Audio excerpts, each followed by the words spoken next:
তুমি আমাকে নির্ণয় করতে এসো না, এতে তুমি হেরে যাবে।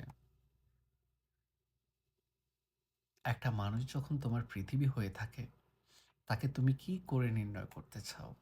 অথবা নির্ণয় করেই বা তুমি কি আলাদা করতে পারবে?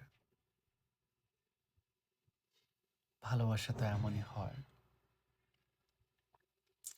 আঠার মতো লেগে থাকা মানুষটাকে যদি দিনের পর দিন বল বোঝা হয়, দিনের পর দিন মানসিক অত্যাচার করা হয়, সে মানুষটি কিন্তু আর মানুষ থাকে না। তখন তুমি তাকে নির্ণয় করতে গেলে কিছুই পাবে না। বরঞ্চ তুমি তোমার মাঝে খুঁজে নাও ভালোবাসার মানুষটা কোন কারণে দিন দিন দূরত্ব বাড়াচ্ছে, কেন দূরে সরে যাচ্ছে। তুমি যদি তোমার ভুলগুলোকে খুঁজে বের করতে পারো, তবেই তুমি সফল হবে। নির্ণয় করে কখনো ভালোবাসা অনুমান করতে চেও না, তাতে তুমি হেরে যাবে, হেরেই যাবে।